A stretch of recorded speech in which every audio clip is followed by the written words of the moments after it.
और हमारे इतनी बड़ी संख्या में इतनी देर तक बैठे हुए देवियों और सज्जनों, मीडिया के मेरे साथी, प्रिंट मीडिया, इलेक्ट्रॉनिक मीडिया के मेरे साथी, मेरा सौभाग्य है कि आज आप सबके दर्शन हुए हैं।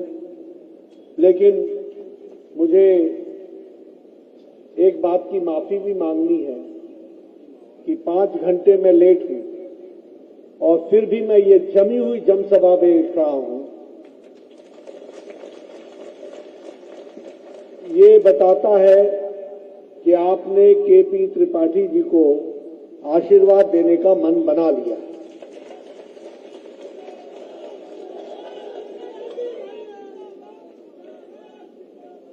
मैं जब यहां आया हूं तो बसामन मामा जी के चरणों में नमन करता हुआ अपनी बात को प्रारंभ करना चाहता हूं। हम जानते हैं कि इस पवित्र भूमि में किस तरीके से केपी त्रिपाठी जी ने आप सबकी सेवा की है। मैं इनका वक्तव्य सुन रहा था। मित्रों, ये देखो, आपने चुनाव 17 तारीख को अपने कीमती वोट से आपने चयन करना है। चयन करने में आप एक बात ध्यान में लेंगे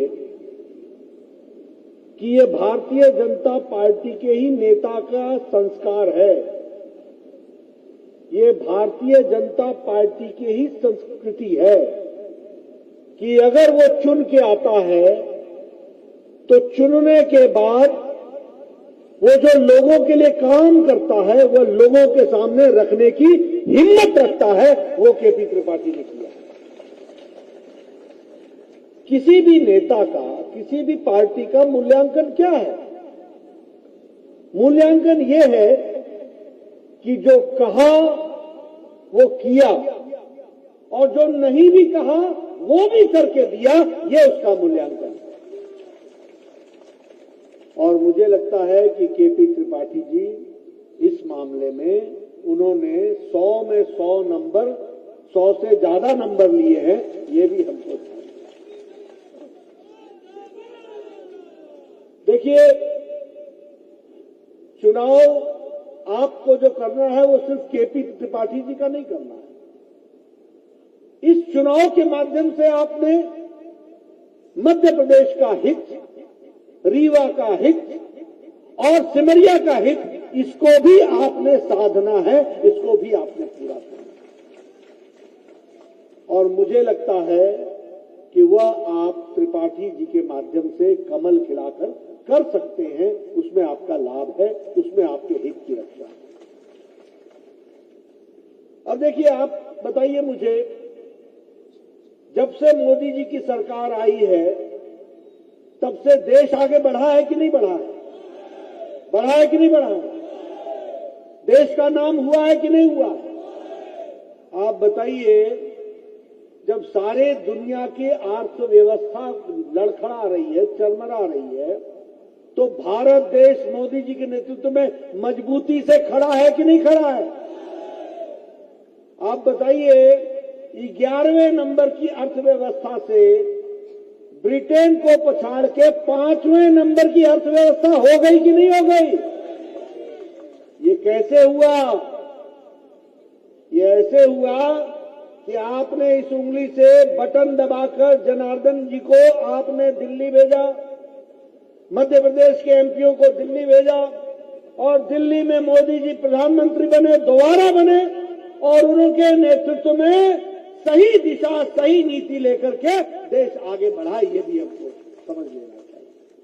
और अब आप केपी त्रिपाठी जी को जिताएंगे, बाद में आप लोकसभा में फिर से बीजेपी को जिताएंगे, मोदी जी को प्रधानमंत्री बनाएंगे और 2028 में भारत 3रे नंबर की अर्थव्यवस्था बन जाएगी। ये भी हमको समझना।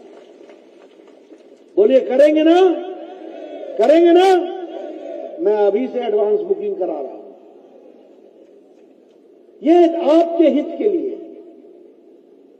हम इस बात में 4थे नंबर पर थे, आज हम इस बात में 2रे नंबर पर खड़े हैं। आज हम अगर देखें तो दवाइयों के एक्सपोर्ट में हम 138% आगे बढ़े। अगर हम केमिकल के एक्सपोर्ट में देखें तो हम 106% बढ़े। और जो भारत चाइना से, जापान से इलेक्ट्रॉनिक्स लेता था, वो आज 70,000 करोड़ रुपए का इलेक्ट्रॉनिक्स बाहर भेज रहा है। ये भारत के कदम की तस्वीर है। ये 10 साल पहले जब मोदी जी नहीं थे तो आप लोग उस समय 92% मोबाइल चाइना का इस्तेमाल करते थे, 92%। आज 97% मोबाइल भारत में बना हुआ है जो आप इस्तेमाल कर रहे हैं। तो इसलिए मोदी जी के नेतृत्व में देश कैसे आगे बढ़ा ये आपके ध्यान में है। क्यों? क्योंकि आपने उंगली का सही उपयोग करके सही बटन दबाया। अगर आप गलत बटन दबाते हैं तो क्या होता है? तो होता है कोयला का घोटाला। अगर आप गलत बटन दबाते हैं तो हेलीकॉप्टर की खरीदी का घोटाला, कॉमनवेल्थ गेम्स का घोटाला, 2G स्कैम का घोटाला, आदर्श स्कैम का घोटाला। बताइए, यूपीए के टाइम में घोटालों का सरकार थी कि नहीं थी? घोटाले थे कि नहीं थे? और कमलनाथ ने भी कोई कमी नहीं छोड़ी 15 महीने में। कोई कमी छोड़ी क्या? कोई कमी छोड़ी क्या? ऐसे घोटालेबाजों की सरकार चलने देनी है क्या? ऐसे घोटालेबाजों की सरकार रहनी है क्या? तो इसलिए कमल खिलाना है और केपी त्रिपाठी जी को भोपाल भेजना है, इसकी हमको चिंता करनी। मैं यहां आपसे ये भी कहना चाहता हूं, हमारे मध्य प्रदेश की सरकार ने आज बहुत काम किया। आपको जानकर खुशी होगी कि मध्य प्रदेश की प्रति व्यक्ति आय 10 गुना बढ़ गई है, 10 गुना। मध्य प्रदेश में बजट 13 गुना बढ़ा है, 13 गुना। उसी तरीके से हेल्थ का बजट जो है वो 26 गुना बढ़ा है और आदिवासी भाइयों के लिए 57 गुना बजट बढ़ा दिया गया है। धान की खेती में मध्य प्रदेश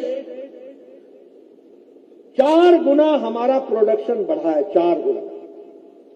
और गेहूं की खेती में मध्य प्रदेश का 2.5 गुना हमारा उसमें बढ़ा है। ये भी हमको ध्यान में रहना चाहिए, प्रोडक्शन हमारा बढ़ा है। और प्रधानमंत्री ग्रामीण सड़क योजना 83,931 किलोमीटर की सड़क बनी है, 83,931 किलोमीटर। ये मैं आपको रिपोर्ट कार्ड रख रहा हूं, आपके पास 5 साल बाद बताने के लिए आया हूं कि क्या क्या विकास हुआ है। 34 नए रेलवे स्टेशन बन रहे हैं भोपाल के अंदर, 34 मध्य प्रदेश के अंदर। वंदे भारत ट्रेन, अगर 23 ट्रेनें चली हैं तो 3 ट्रेन यहां चली। उसी तरीके से विंध्या एक्सप्रेसवे जो बन रहा है उसमें 676 किलोमीटर 3,800 करोड़ रुपए की लागत से वो भोपाल से लेकर के बन रहा है। ये भी हमको ध्यान है। नर्मदा प्रगति पथ, नर्मदा के बगल में जो पथ बन रहा है वह 900 किलोमीटर की सड़क बनेगी और 31,000 करोड़ रुपए खर्च होंगे। ये भी हमको याद रखना है। उसी तरीके से अटल प्रगति पथ, यानी हर तरीके से विकास के नए आयाम लिखे जा रहे हैं, विकास के नए काम हो रहे हैं। और अगर मैं बात करूं गांव, गरीब, वंचित, पीड़ित, शोषित, दलित, युवा, महिला, किसान, इनकी चिंता अगर की है तो ऊपर मोदी जी के नेतृत्व में और धरती पर नीचे उसको उतारने का काम हमारी मध्य प्रदेश की शिवराज सरकार ने किया है, उसको नीचे उतारा है। अगर प्रधानमंत्री गरीब कल्याण अन्न योजना में 80 करोड़ लोगों को 5 किलो गेहूं या 5 किलो चावल या 1 किलो दाल दिया जा रहा है कि नहीं दिया जा रहा है? और आपके मध्य प्रदेश में 5 करोड़ 10 लाख लोगों को गरीब कल्याण अन्न योजना में अन्न दिया जा रहा है। उसी तरीके से आपको जानकर खुशी होगी कि आज हम नहीं कह रहे हैं, अंतर्राष्ट्रीय संगठन इंटरनेशनल मॉनिटरी फंड बोलता है कि भारत में 13.5 करोड़ लोग गरीबी की रेखा से ऊपर आ गए हैं, वो ऊपर उठ गए हैं। ये बात भी हमको ध्यान में रखनी है। और भारत में अति गरीबी 1% से कम हो गई है। ये इंटरनेशनल मॉनेटरी फंड बोलता है, इसको भी हमको ध्यान रखना। एक तरफ मोदी जी 4 करोड़ प्रधानमंत्री आवास योजना देते और हमारे 2 लाख आवास की सैंक्शन हमारे कमलनाथ जी यहां पर रोक देते।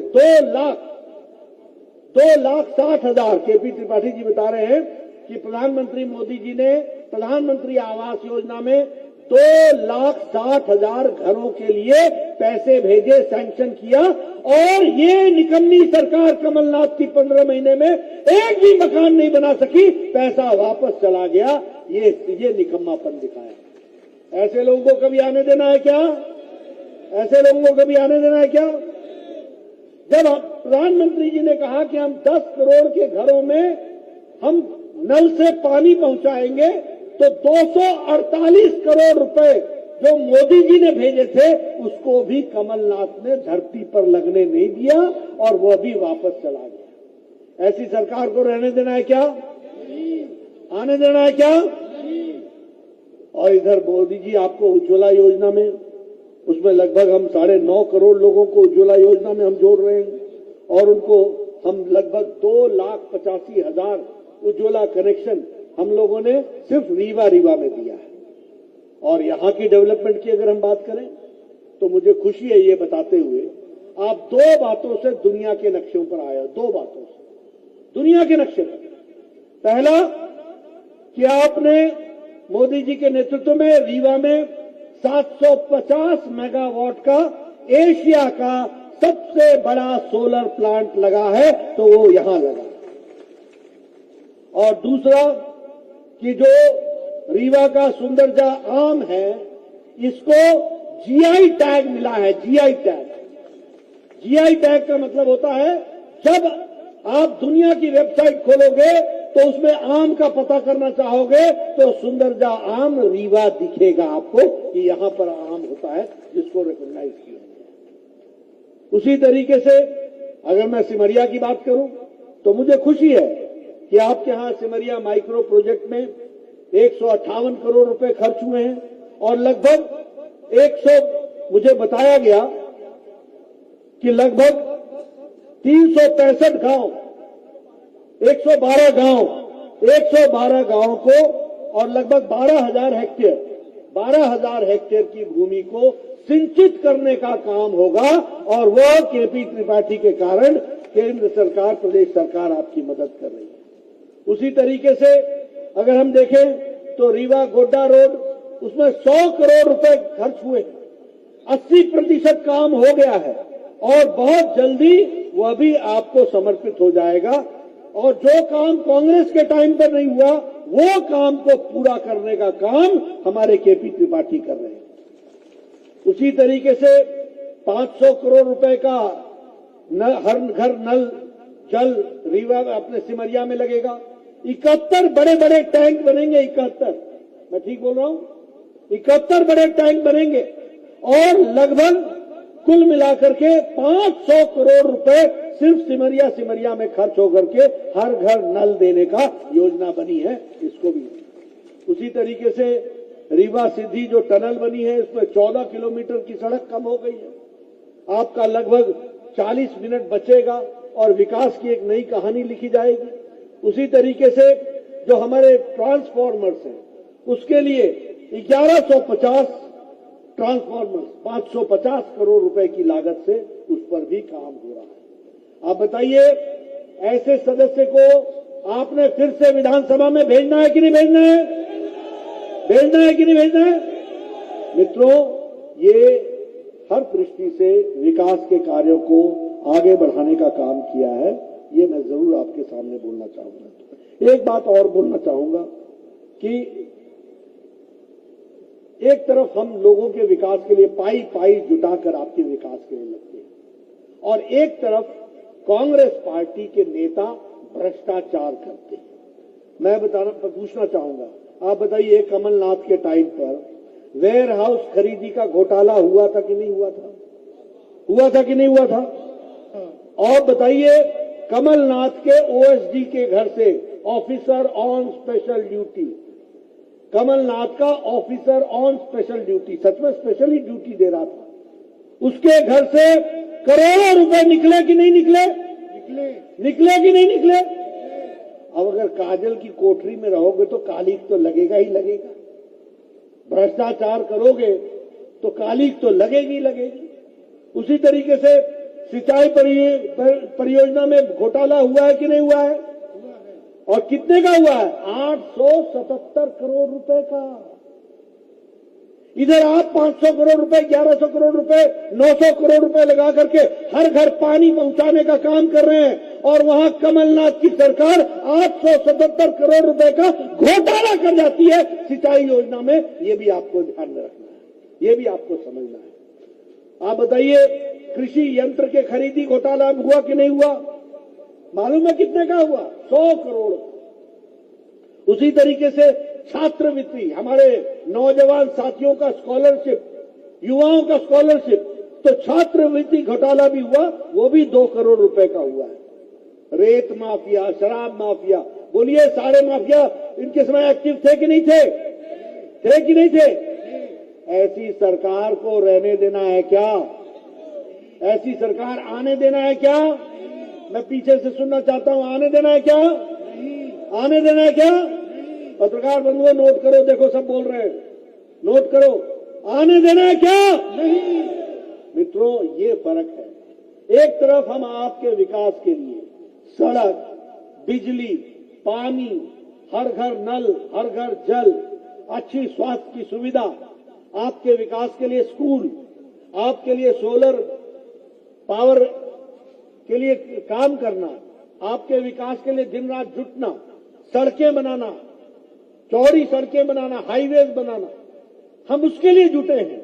और ये हवा में भी घोटाला, ऑगस्टा हेलीकॉप्टर का घोटाला, जमीन पर भी घोटाला, रेत घोटाला, चीनी घोटाला, गेहूं घोटाला, चावल घोटाला, और पाताल में भी घोटाला, ऊपर से नीचे तक तीनों लोक में घोटाला करने वाले ये कांग्रेस पार्टी है, ये आप समझिए। अब आप बताइए, 17 तारीख को कमल खिलेगा कि नहीं? खिलेगा कि नहीं? अब मेरे को सिर्फ आपका वोट नहीं चाहिए, आपके पड़ोसी का भी वोट चाहिए। जाइए, उनको भी समझाइए, आपके गांव वालों को भी समझाइए, बताइए कि किस तरीके से बीजेपी हमारी सेवा कर रही है और किस तरीके से कांग्रेस पार्टी मेवा खाने की योजना बना रही है, ये भी आपको बताना पड़ेगा।